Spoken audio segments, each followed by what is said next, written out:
Welcome, travelers. I'm Josh. And I'm Lee Wanika. And this is Tabletop Journeys, where we will be your not-so-humble guides on the quest for RPG adventures.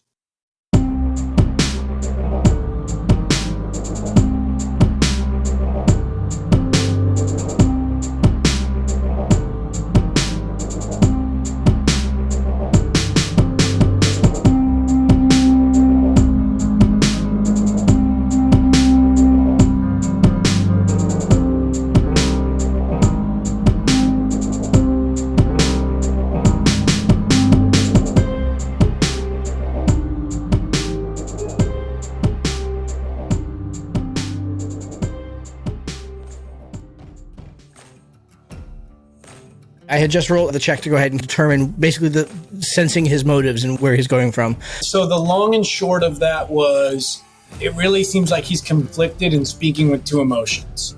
That of the pained father who's got a crisis, and then that of the sort of angry, driven individual that's got like a target in his sights. Okay. What I would like to do is, given this conversation that we have just had with the sheriff, I want to think back and cross-reference the conversation that we had with Oliver Booth about what happens to someone when one of these shadow creatures inhabits them, and like how they start acting and what that makes them do. I've got these two things, right? The conversation I had with Oliver and now the conversation I've just had with the sheriff. I want to see if those two things fit together. My theory is that the sheriff is inhabited with one of these shadow creatures, and that's what's causing the general pall over the town to be. And so I'm trying to go ahead and draw a connection. Okay, so you don't know the answer to that based on your research that you did in Oliver Booth's library. Just wasn't something that was covered. Yeah. That being said, you are trying to figure out a way to test, I think, if the sheriff is inhabited by one of these wandering shadows? Exactly, right. So is he merely just conflicted because his daughter just got kidnapped and he's conflicted like any human would be?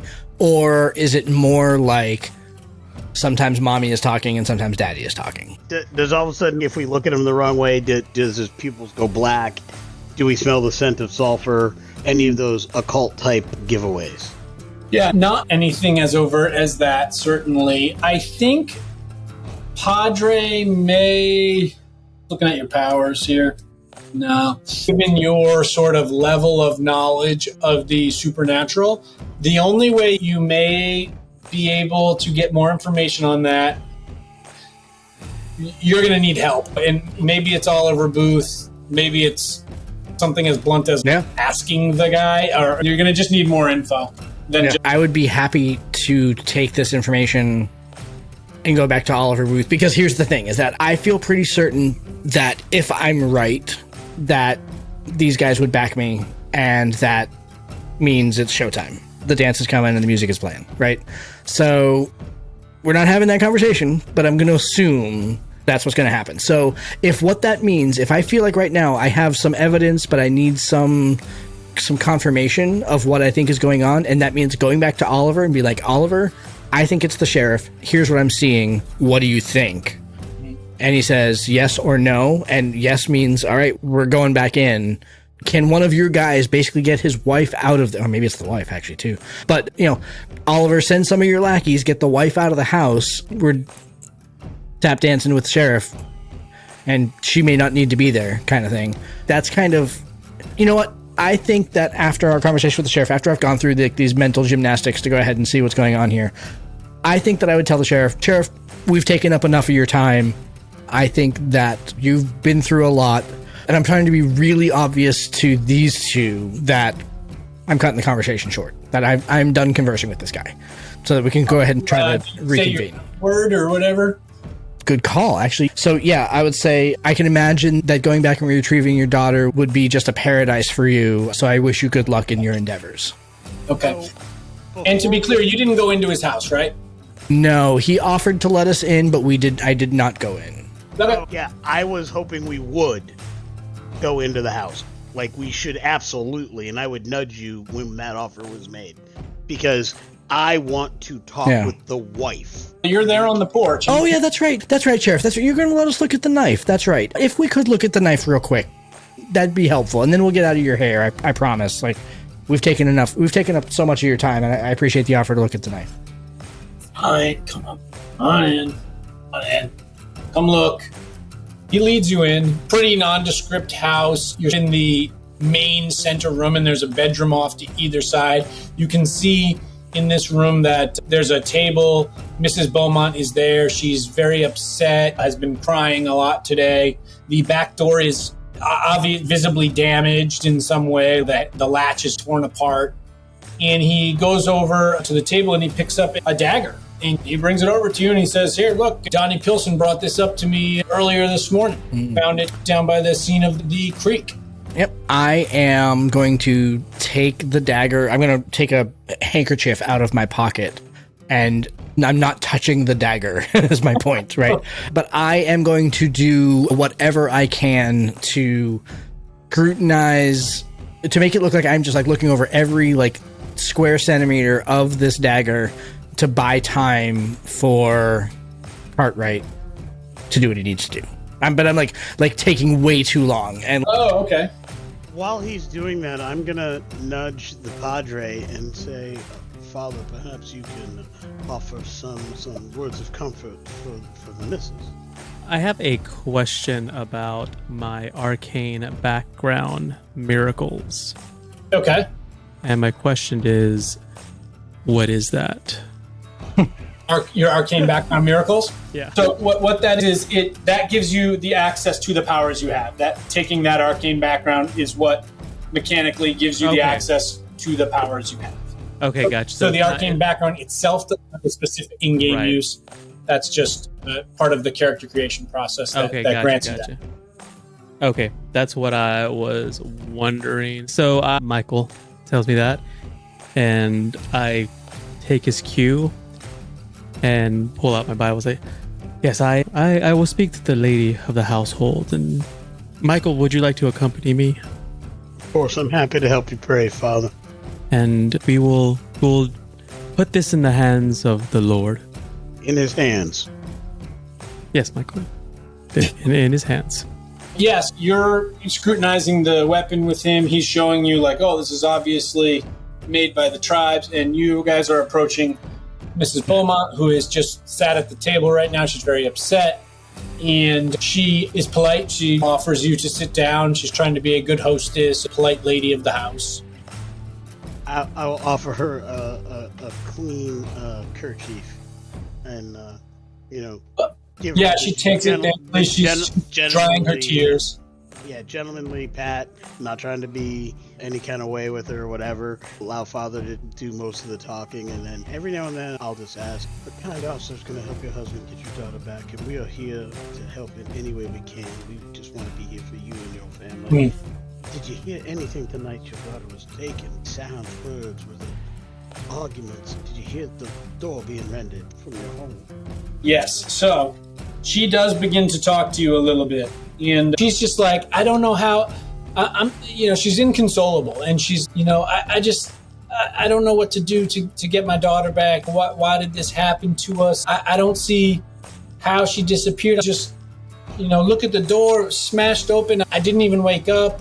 That's very unlike me. I'm a light sleeper and I didn't hear anything. And it's all so strange. And I believe in my husband. I think he'll do the right thing. And I wish he wasn't injured. He was injured just days ago by John Gage, and that put him in a bad mood. And I just want to do everything I can to get my daughter back to him.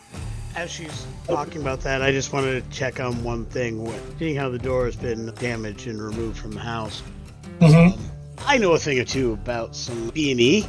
Does it look like this door was kicked in from the outside, kicked out from the inside? Like, just giving it a quick once over. I don't want to look like I'm scrutinizing it, so if there's any negatives to this roll, that's fine. But one would think if you're going to kidnap somebody, you would sneak in and or sneak out. Like, yanking a door seems odd.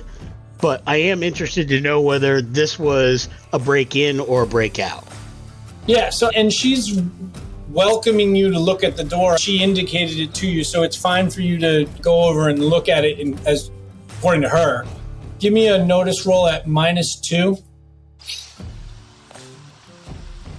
And Monique is going to spend his Benny to reroll.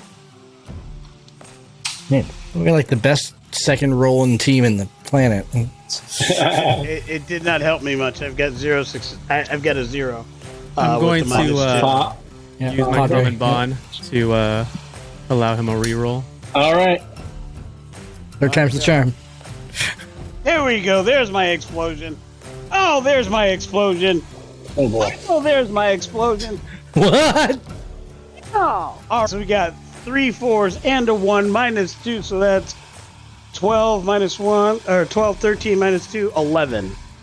Okay. So that is a success and a raise, almost a success and 2 raises. Just one of them. Okay. Yeah. You're able to tell pretty much right away that the door was, in fact, broken open at the latch somehow, probably with some kind of strong bar or implement that smashed and pried the latch. That seems to be legitimate. That occurred from the outside of the house, from what you can tell. Okay. Other than that, in this room, you rolled really well. There's nothing else out of sorts in this room. You do notice, because you are into being a merchant and trading and things like that, when you got a glance at the dagger that Finn is going over with the sheriff, that it was like impeccably brand new. This just from just being a trader of things, like that thing's never even cut a rope or anything like that, and is just in pristine new condition. Like brand new. Yeah, freshly crafted, I guess you would say, since it wasn't really mass produced or anything. Never seen any use. Nothing that a veteran warrior would probably be. Okay. The only other things in this, aside from the table you're sitting at, there's like a little wood stove. There's a bedroom on either side that you can't, the doors are open, but you can't really see into them. That's it. You're all just standing in this small room together. Yep. I'm not going to ask to go in anybody's personal bedroom at this point. If the detective asked to go see the room that the woman was taken out of, the girl was taken from, I would definitely follow. In the conversation that we're having, would she have divulged the age of her daughter so I know about how we're looking for? Maybe she had like a locket picture so I know what the girl looks like. She's 15. She doesn't have a photograph. Actually, she goes into her room and retrieves a photograph of her. She is a young, healthy-looking 15-year-old Mexican-American girl. Wears dresses like her mom. Seems to be, from the photograph, kept and healthy, from what you can tell. She had mentioned that her husband was wounded. Was that part of the news report that we got when we got off the train? Yes. Okay. Yep. Yeah, that's why I bought the newspaper. Yeah. And the sheriff's arm is in a sling. His right arm is in a sling as he's standing there before you. I will maintain the consoling, just follow the lead of my compatriots. I've gotten all the information I was hoping to get in this situation. Okay. Yeah, I lead her and I take out my rosary beads and lead her in prayer. I genuinely believe that if anything nefarious is going on, I don't believe that she is in on it, and she genuinely is worried sick over her kid. Yep. Yep. There's definitely an innocent involved that's going to be her at this point, and likely the daughter as well. Yep. All right. So are we leaving? Is that the... Yeah. When the prayer is finished, I will stand up and say, Madam, I greatly thank you for taking the time to let us sit and pray with you. I will take my leave, and if the detective has his questions answered, we will take leave of your home. Is there anything that, other than helping to retrieve your daughter, which we are most certainly going to try to do, is there anything that we can do to help you in any way? Just bring my daughter Mariposa back to me. That's all we need. Of course, ma'am. We will do what we can. Thank you. Thank you, Father. We'll leave her at the table, or I'll head over to where Finn is and the sheriff. If I see you stand up, I'll put the knife down and be like, basically, time for us to leave. Thank you for taking your time and for showing us the knife. And Sheriff, we're probably going to ride out in the morning and see if we can help sort out where things might be. So maybe you give us a day to get back to you as far as what we can find. the detective's really good at tracking down all sorts of scallywags and ruffians. So I think give us some time to help you figure out where to go. Interesting. Give me a persuasion roll on that, but it's going to be a -2 on that.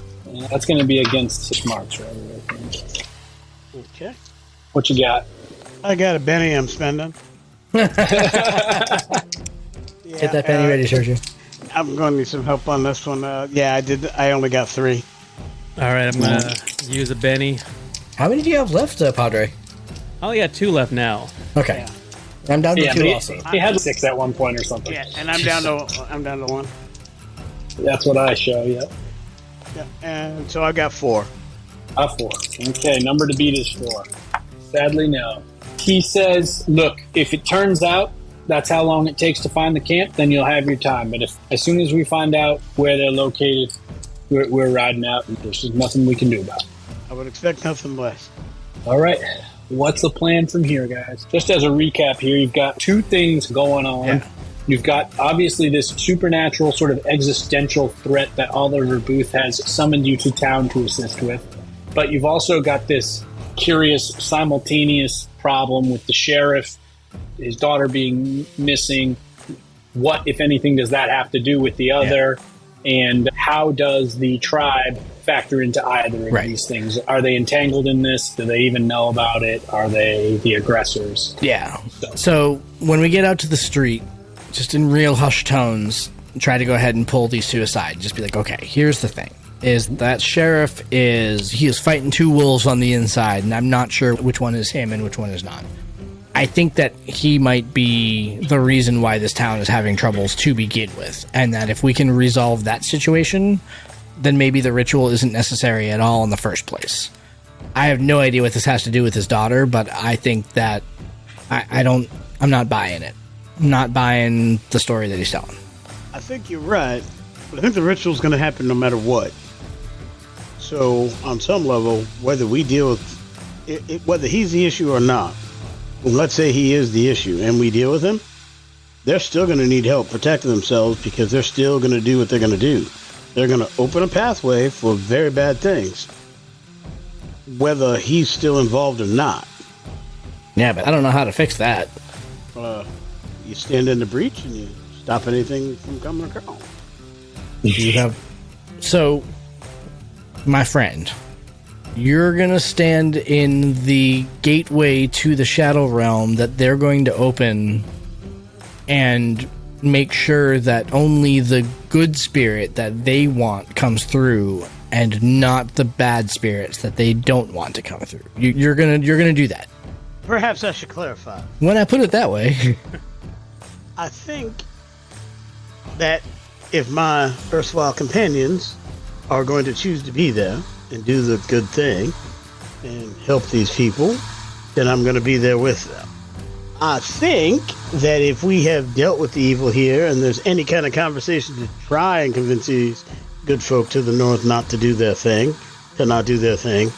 you're going to need me to be there. Mm-hmm. I think no matter what, we're going to end up having to be there. Now, as far as this goes, I can confirm the door was definitely breached from the outside in. Mm-hmm. So something outside this house came inside this house. So whatever you think the sheriff may or may not be involved with, unless he left his own home, then broke into his own home while his own wife didn't hear what was going on and kidnapped his own daughter, there may be another factor here that we're not seeing. If he is not in control of himself and the beast overcame him, I would expect he would have been seen breaking out of the house, destroying the door on the way out, and that's not what it looks like. And it still doesn't explain why none of them heard it. So something kept them asleep. It's quite likely that they are just, both of them are innocent. Now, that means Cage's people are basically our next viable targets. We don't have the time to get out there, though. Exactly. Unless, is that wagon wheel factory like on the way to where we would be heading up north? It's not directly on the way. You would have to sidetrack. It's possible, if you were great riders, you might be able to do both in a day and get to Tshanka's camp Maybe by dark. We'll be tired. We won't be at full strength. And so this posse that the sheriff has wrangled up, they're leaving tomorrow morning, first thing in the morning. They're leaving as soon as they find out where the camp is. It seems from the conversation that the sheriff has had with Detective Finn that he doesn't know where the camp is. It's likely that you guys have better intel on that than he does at this time. Yeah, but I don't expect that to last. Can we divert them? Can we feed them bad intel? Oh. To buy ourselves some time? It's a dangerous game. Yeah, but it's a game that we don't have to deal with for 2 or 3 days. Not necessarily. Bear in mind that if what we are thinking is even partially correct, whoever did kidnap the daughter then planted evidence to stir up, to gin up public fervor to get a posse to go after the people to the north.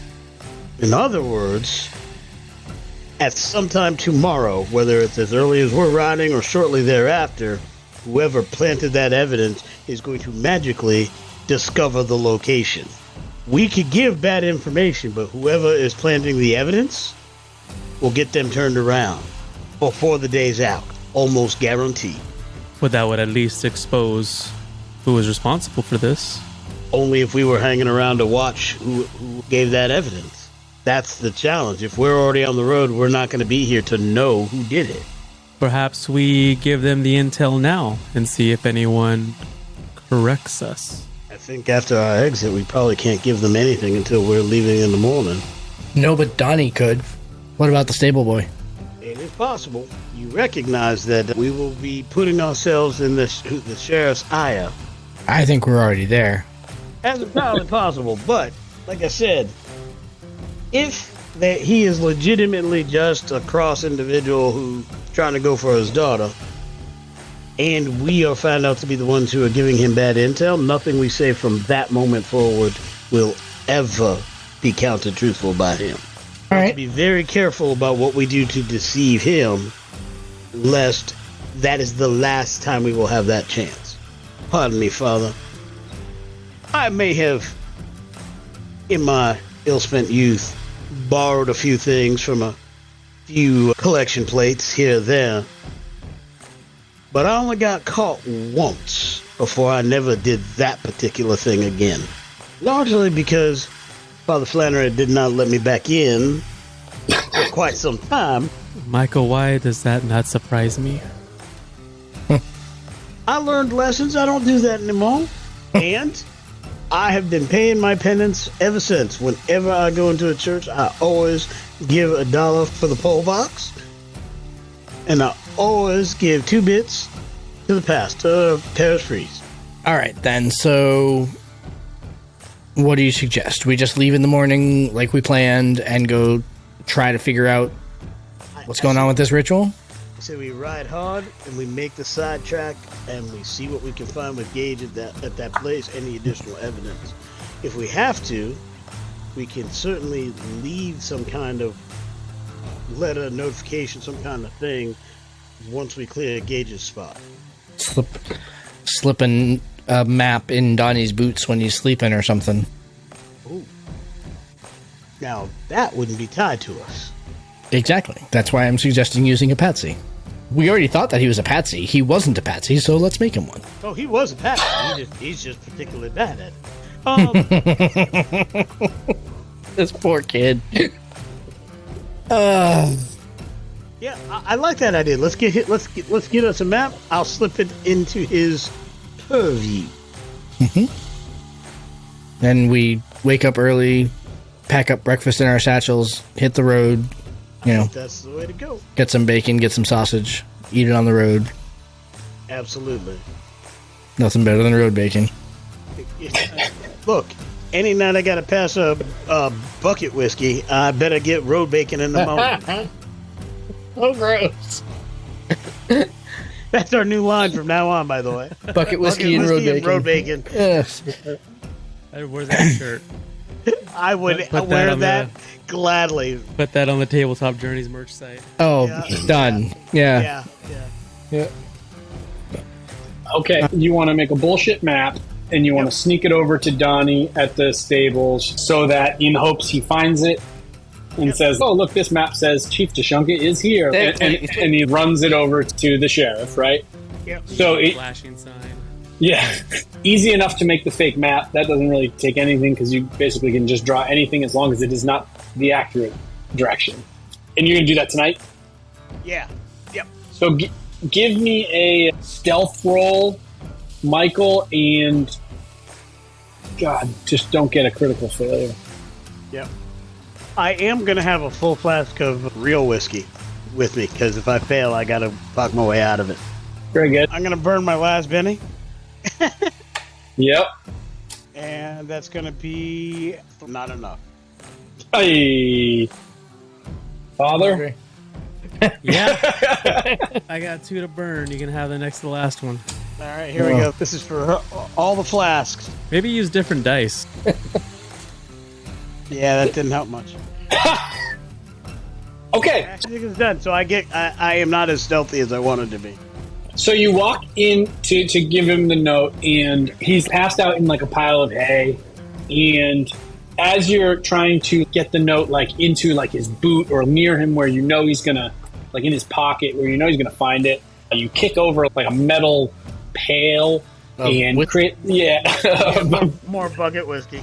Yeah, and it makes just a big loud clattering, and like a broom and a shovel fall over, and it's like just crazy noise, and you just be like, stand still. Oh my God, what's gonna happen next? And Donnie just snores and like kind of startles a little bit, and like maybe like half gets up, and then he just falls back asleep because he's like just wasted. And but when he does, he pushes the map that you gave him down into a pile of cow shit. And looks like pretty much well sinks it into this shit. You're not really sure if he's going to find it or not, as you have failed the stealthy portion of this. But it is there, and you're just unsure whether he's going to discover it or not when he awakens.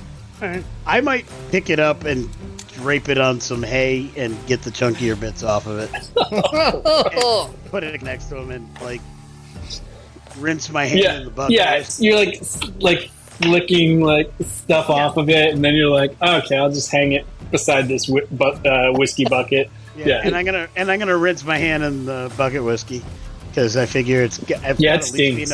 Yeah, I bet. Probably, I'm sure the antiseptic properties are well documented. Right, yeah. All right, so you're not really sure. Like when you go back, you're like, I'm not really sure how that went. Yeah, I'm gonna go back, work like a chum. Exactly how you meant it. Yeah. And we're like, what was that sound? He's a loud sleeper. Don't worry about it. All right, and so what's the rest of the plan for the night, or are we going through to the next day? I think basically get all of our provisions lined up tonight. Yep. Get ready to go so that basically as soon as we get up, the horses are ready and we can get out of here. Okay. Yeah, just after we kill the sheriff. Sorry, I meant the... Catch a couple hours and then be on the road. Right, because it's probably close to midnight by this point. Yeah, it's getting late. Yep. Okay, everybody take a Benny. Good job figuring that out. And we're going to go straight through. You have a very comfortable sleep in very nice accommodations at the Red Desert Palace. Probably nicer place than you've been in a while. And you get a good night's sleep. You're up early as you planned and ready to get on horseback and ride north to where you think Chief Tshanka might be. This is going to be not just riding down a path or a road. This is going to be rough country, through the brush, kind of unmarked trail once you get out of town. So it is quite difficult. Everybody's going to need to give me a riding roll, but there's going to be a -2 penalty for this. Oof, that's not good. Riding, okay. Remember, you have a D6 wild die as well. That's good, because my riding die is only a D4. You are not alone. Exploding die on my wild die. Exploding die on my wild die. I got an exploder on my regular die. So -2. All right. I am 17 minus 2, so I am 15 on the ride. All right. I spent another Benny. I'm back down to 2. That's an exploding die on my regular. Exploding die on my regular. So I'm up to... Haha, that's 3. That's 12. 13. So 11 for me. Okay. And I got an exploder and then a 2, so that should be on the regular die. That's a 4. You had a -2 penalty, right? yeah, so you got a 6, -2 is 4, correct? So everybody at least got a success. 2 of you got success and a raise. Correct. I got a success and 2 raises. And 2 raises. Okay, Yeah, so I got one. One raise. all right, so let me think about how we make that work to your advantage, because those are good rolls. Okay, so what that means is all of you rode very well for just average to below average riders. You just you were charged up about this problem, and it really got you hyper focused. And since the 2 of you were riding so well, you were actually able to help break trail and navigate and coach Padre, so he was able to keep up with you as well. And we'll say that instead of it taking the full probably 8 hours of riding out there, you probably arrive towards this rocky outcropping in this hill that you remember from your vision, probably around, let's say you left at 6 in the morning, probably arrive at noon or just before noon on this day. So you made great time. You don't feel particularly tired or anything like that. So good roll, lucky stuff. As you approach, it's obvious that this is the hill you saw in your vision, except it looks a lot nicer now. There's no super scary trees. There's no twisting weird clouds in the sky. It's just a natural Wyoming hillside with trees around it. And there's very obviously a Native American camp at the foot of this hill where you see dozens of tents and other horses and people going about their daily business. They're probably about a 10th or more mile out in front of you as you're riding towards them. And as you approach, you're very obviously spotted right away coming through this low brush on horseback. And you do see that a small contingent of riders is moving towards you quite quickly on horseback from the encampment out towards you. Only a few moments and they're upon you. They stop probably 20 yards from your position. It looks to be about 4 very strong-looking young warrior braves and an older man who is behind them in more of a elder spiritual dress, but he's obviously being shielded and protected by them as they approach. They're not saying anything to you. They're just standing about 20 yards. The braves are just giving you a very stern, kind of tough guy face as they appraise you and look you over. So I'm very much riding with my hands up, palms out, so that they know that I'm not holding anything. Okay. And when we get close enough, I only speak the common tongue. Oliver Booth comes with a message for his friend, Chief Tshanka. I actually have language native. That's just English for you. Actually, for you, probably that's actually Spanish. Okay. But you do not speak their language. As opposed to riding palms up, I will have the reins of the horse and I will have my arms crossed. So it's obviously I'm not having weapons, so the same effect, but I'm not doing it in a supplicatory method. I'm not surrendering. Okay. But I am clearly indicating that I don't have weapons and I don't mean harm, but trying to project some kind of strength of character, strength of being without trying to be threatening. Okay. Confidence, if you will. Very good. It's obvious that the Braves either don't care what you have to say or don't understand what you said. That being said, the older man behind them begins to speak in accented English, but English that you can understand, and says, "You're in violation of the treaty. We hope you know that. We're within our rights to purge you from these lands. What message is so important that Oliver sends you 3 into our nation?" The message is long and a bit more detailed, but to prove that we have definitely spoken with Oliver, he did offer us a tale of one of his last adventures with you, including the time that the 2 of you rode together and the landowner fell off their horse and sat in a... This is from the note. Okay. There's a pause. The Braves look confused at their chief because they don't know what's going on, what they're supposed to be like killing you or not. And Tshanka pauses, and then he laughs a little and he goes, huh. Yes, that was when we were much younger men than we are today. Oliver's a good man. I do respect him, although we don't see everything eye to eye. What is it you're here to tell me? Okay, so just a little bit of quick table talk. Which of us has the highest persuasion? I've got a D6. I have a D6. I have a D6 as well. Okay. We're all pretty good. Yep. I think I would be more annoying overall in this discussion, so I would definitely defer to you. I just want to get the opening out so he at least would take the time to hear us speak. So I will chuckle with the chief as he chuckles, and just say it's usually pretty fun to see a landowner who thinks they're powerful in a bull patty. He chuckles a little, but he gets back to being serious very quickly. Obviously, he's concerned with your presence. He wants an explanation. I actually get off my horse. I dismount my horse. And I lay it out for them.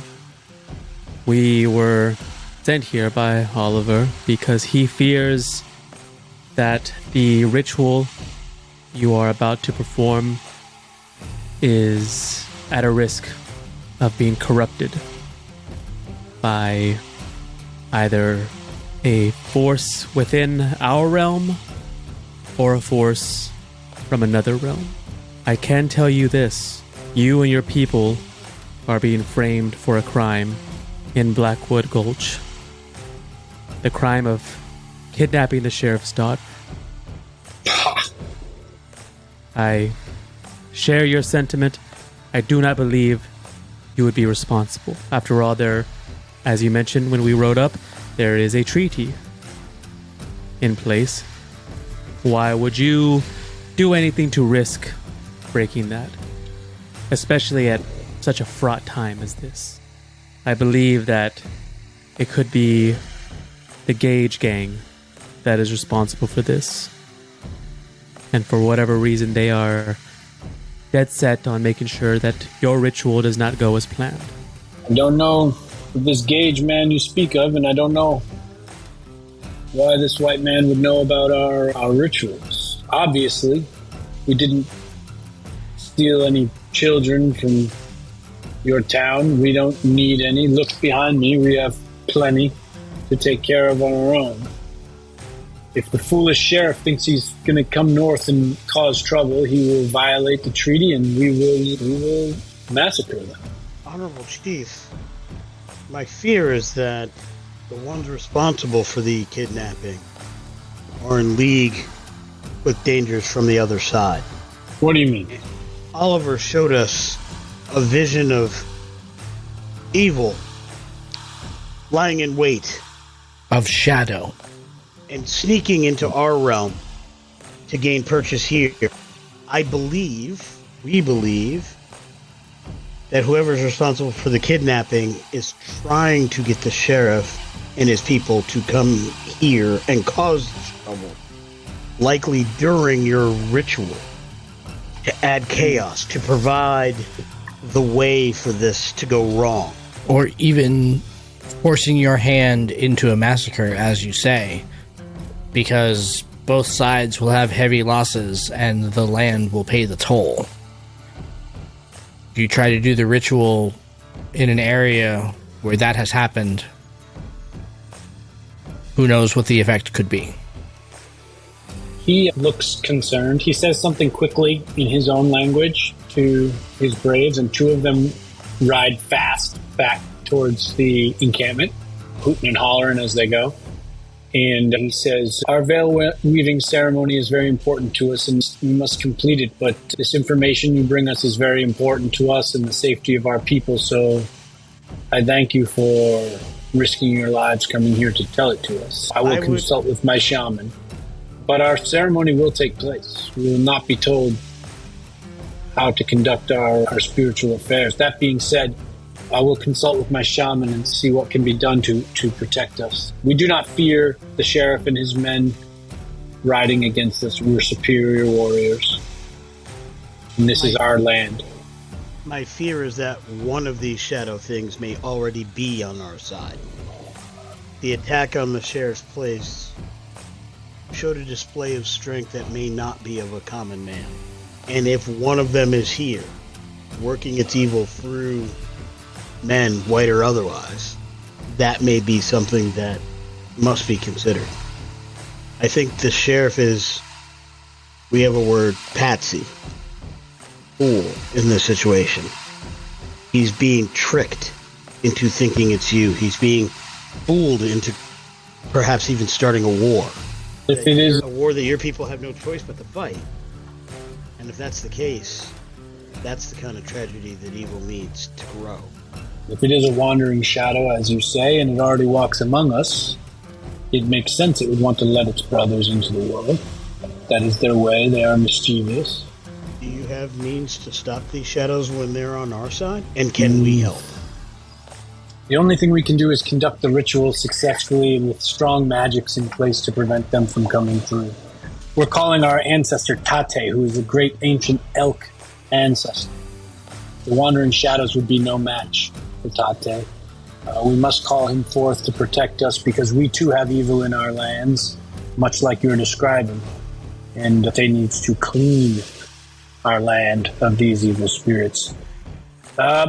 This is very uncustomary, but you are welcome to stay under our protection. It seems clear you should not return to Blackwood Gulch. You are in danger.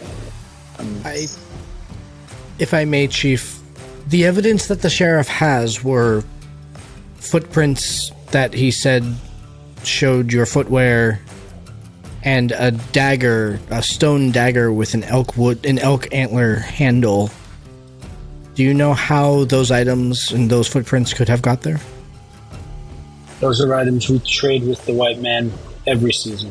That was my assumption as well. If Tate is the elk spirit, would that dagger be of any use to a shadow creature? Against shadow creature?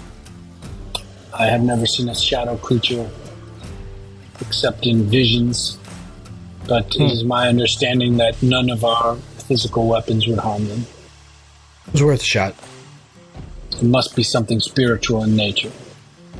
If I may be so bold as to ask, why perform this ritual now?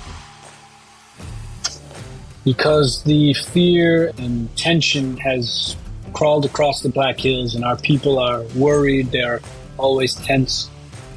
The animals are acting differently, our hunting is interrupted. And something must be done to restore the balance. I'm sure you've seen it in your settlements as well. It's not unique to our nation. Cattle Yes. futures are trending down over the last few months. I learned I'm not bothered by that. I'm not bothered by that white man's game. Understood, Chief, but as you say, the lands are not in balance. Understand. Will you join us for the ritual? We can't have you interrupted, but you can observe. I would be honored with that offer. Would you allow us to defend your people should the worst come to pass? He's very proud when he answers on this. Is basically, we do not need help to defend ourselves against you guys. But your offer is honorable, and my respect for Oliver Booth is high, and so you're welcome under our protection during this time. We will conduct the ritual this evening. Of course, and no offense. I'm always just trying to be useful, sir.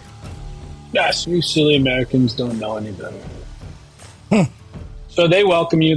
They just start riding back to camp, and you're definitely getting weird looks for sure from everybody. But it's being explained. No, don't kill them. They're not going to kill you either.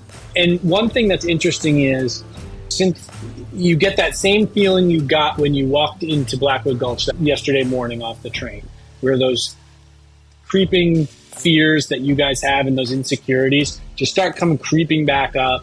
And it seems like the people here are acting in that same sort of just tense, slightly scared all the time operating mode. It's just an uncomfortable place. Children are playing and stuff like that, but it's still off. And they're all busy. Basically, they're carrying firewood to the top of this hill. They're creating 3 big bonfires that they're working on. and they're going about their other daily requirements and things like that. And you guys are just led off to the side. You can hang out over here till it gets dark, and then we're going to begin our ritual. And as the chief said, it'd be a really good idea if you did not work against us on this. Yeah, I have no intention of that. Especially with the children going, 1, 2, Freddy's coming for you. I don't need that.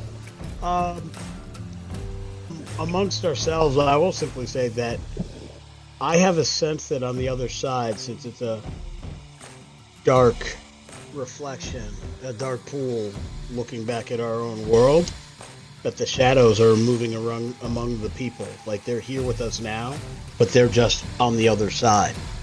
That's the sensation we're getting here and in the gulch. And so if there was one of them that may be out back in the gulch, there's probably one of them out over here somewhere. That does make sense. Okay. We're pretty limited. I don't think we can do anything with that information, but we just need to be aware of that possibility. All right. So, anything you guys specifically need to do before we just pass the time to the ritual, or any objectives you have here at Tshanka's camp? I will make sure that my Colt 45 is loaded. I will. You didn't check that before you left? I mean, I probably did check it before I left, but I am checking again to go ahead and make sure that it is still loaded. Like that's good call. Good call. And I'm also saying it out loud so that the storyteller knows that I have done this. Let's be honest. I am not actually doing anything like taking out my weapons in front of these people while within their camp.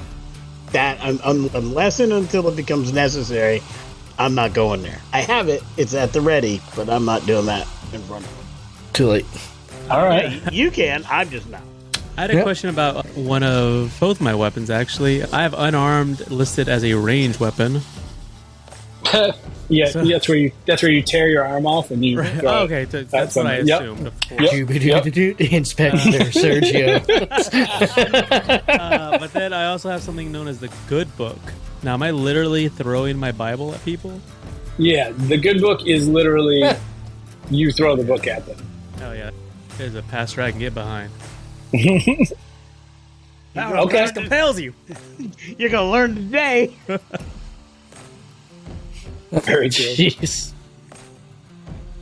I will in this trying times. I'll take out the little family photograph and take a look at my sister, who takes the family photograph of my sister and our parents. Lament the fact that she couldn't make it on this trip with me. She will be missed. Yeah, I have a sense. And I'll put that picture away, and then what I'll do is I'll just spend some time looking at, just watching the children. I know why I'm here, and I'll watch the children doing their things, and just watch over my companions. And to myself, I'll just be thinking in my head, it's like, whatever's going on, I'm basically haggling with my higher power. Or whatever's going on, when it comes right down to it, all I ask is you let me help my friends. Just let me help my friends and help these kids. I mean, do what you got to do with me, but whatever the bargain needs to be, that's what I'm thinking in my head. Very good. Take a Benny for that, Michael. Okay, so without further ado, we're going to move to the veil weaving ceremony. I like it. Let me just explain a couple of things on how this works mechanically, because we got new Savage Worlds players. We're going to do something that's called a dramatic task to resolve this ceremony. That's what Chief Tshanka and his men are going to have to complete. They're basically going to have 5 rounds, and in that 5 rounds, they're going to need to achieve 8 successes. Those successes are made by Chief Tshanka rolling his faith and getting a 4 or more. So a 4 is a success, and 8 is 2 successes, etc. Okay, so he's got 5 rounds to get 8 of them. That is how he will be able to open the portal and bring Tate into our world to help his people. Does that make sense? Yeah. Question on that. Can I use my common bond with Chief? He is now your ally, and so yes, you may do. Other thing you can do, which you guys have learned about previously in the session, is support roles. So you can, on any given round, You can tell me what your character will do. And you can do anything you'd like. You can stand there and do nothing. You can do something that you think might support the chief in his efforts, or you can do something entirely different that has to do with a different aspect of what's going on around you. Just let me know what it is, and I'll let you know what the role is. The way we track initiative in Savage Worlds is through playing cards, okay? I'm going to deal those out. I'll tell you what yours are. I'm also going to deal an initiative card for the chief this round as well, and then we'll just go in descending order, okay? First, let's just set... Anybody have any questions about that? Nope. Makes sense. Let's just set the scene here as the sun comes down and the spiritual fires are lit at the top of this clear hilltop. Darkness is surrounding the hilltop. It's engulfing everything except the spiritual bonfires in a blanket of dark shadows. Tshanka and his people begin their chanting with their arms raised to the sky. The fires begin to warp and coil in serpentine columns of light. A swirling aurora of greens, pinks, and blues appear in the air above the chief as he's calling to the spirit realm in search of their great protector, Tate. Although the ritual is beautiful, the shadows at the border of the bonfire light exude an ominous and potent fear. Somewhere in the dark forest around you, low growls and footfalls can be heard. Let's deal some cards. I'm going around the screen like this. Michael Cartwright, you are a 6 of clubs. Finn, you are a king of diamonds. Padre, ace of hearts. Tshanka is a queen of hearts. Let me tell you one thing about clubs in this game that I forgot to tell you. In Savage Worlds, when you get clubs on an action card during a dramatic task, that means it is a complication. Something has gone wrong. You can still act on your card, but if you act as part of that dramatic task and you fail, you will fail the entirety of the dramatic task. It is catastrophic. Now, you can use a Benny to draw a new card. You can just not act. You can do something that doesn't have to do with the dramatic task. All of those things are fine. But when you have a club and there's a dramatic task at hand and you try to do something to execute that task and fail, that's it. That's like hard stop. Okay? Okay. The reason I say that is Lewanika has a 6 of clubs. That's why I was saying that. I'm going to use that Benny to draw another card. I Okay. don't like that card. All right, 9 of spades. Whew. So you're out of the woods on that particular issue. The highest initiative on the table is the ace of hearts, which is Padre. Yeah. So, as you can see, there are several, because of the concerns about Beaumont's men that you told them, they positioned several braves around the hilltop, looking into the darkness at the edge of the fire, guarding. You guys are wherever you'd like to be around those 3 spiritual fires. And Tshanka is in the center and he is chanting. Some of his shamans are there helping him and putting things into the fire and chanting as well.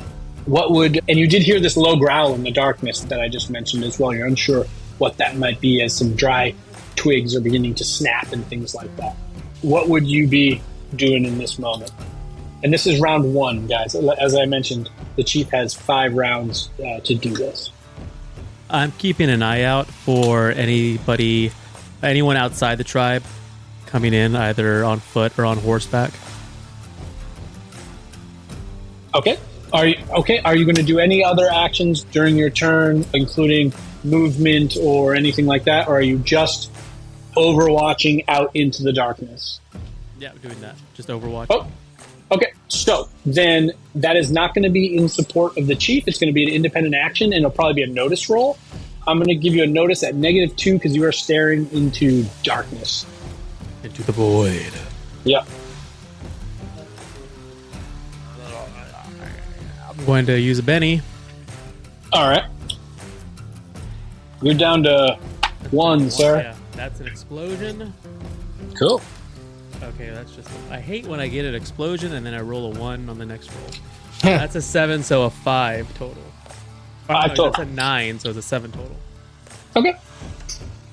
Sets of red glowing eyeballs, narrow together, low to the ground, are starting to become visible to you, and they're tracking with that growling and those snapping of twigs just a few yards out into the darkness past the firelight.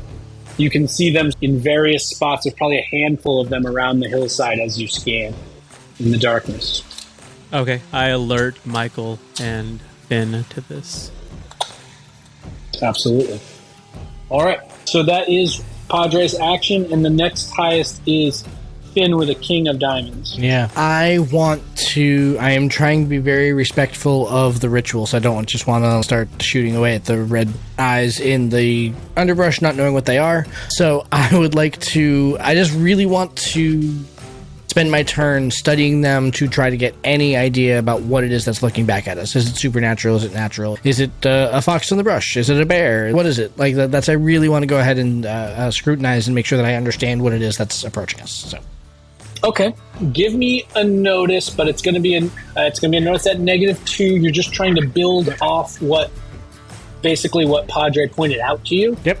And try to extrapolate any more information that you can.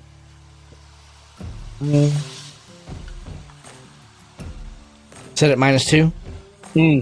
All right. Yes, sir. That'll be fine. I've got a success on both die, so a 7 on one and a 4 on the other. And I'm +2, so +2 -2 cancel each other out. So. Oh, so it's just a straight roll. Yep. Yeah. Low to the ground. The eyes are maybe 18 to 24 inches off the ground, but the way the branches are snapping, they're heavy. Even though those eyes are low, it's heavy, and you maybe are picking up just as the breeze comes through the trees. You're maybe picking up like just the scent of like dog. Okay. We were just told we could observe, right? And so we're not. Was that basically the information that we were given from Tshanka? You can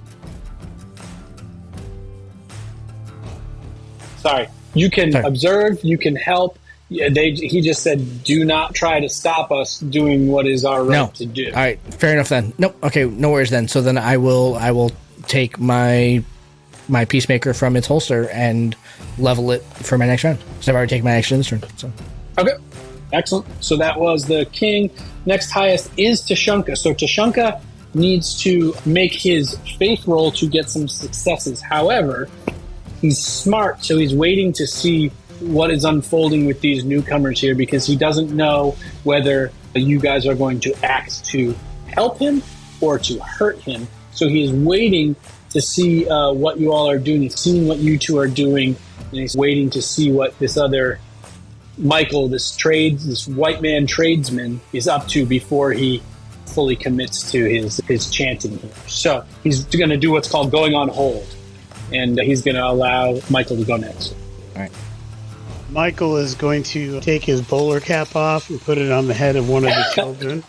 He's going to lean down and say, "Your chief is a brave man who seeks to help your people." Knowing the children probably can't understand him, but what he's going to say is he's just going to motion to his heart, and then he's going to point to the chief, and he's going to offer his hands up like this, and basically try to gesture to the children to do the same. And that way they can offer their strength and their spiritual help to the chief. And then I will say, because I know the chief can hear and understand me, they're coming, and I'll defend you until I don't breathe anymore. And then after I've made that gesture and offered my aid in that way, I will turn and face the enemy with my brethren, hoping that the children offer their strength to their chief. Okay. Do you feel like, what skill do you think that most exemplifies that? Do you think that's persuasion? I do think that's a persuasion check in that case, because I'm really trying to get I'm trying to get the chief to believe me that we're here to help him. Yep. And I also recognize, based on everything we have been told, that it's going to be the strength of these people that are going to make this happen. And I know that there's nothing more pure than children who believe. So I'm trying to help them, and I'm standing close to them while facing the danger, because I also want to make sure that I am the last bastion before these evils can touch these children. And I want the chief to know that I will stand here. Whether it's possible for me or not, that's what I'm here for. All right, so give me your persuasion, and with the success, you're going to add a +1 to Tshanka's roll. With a raise, it'll be a +2, etc. That's going to be a success. Okay. So, raise. Plus- I'm not spending my remaining penny just yet. Yep, no problem.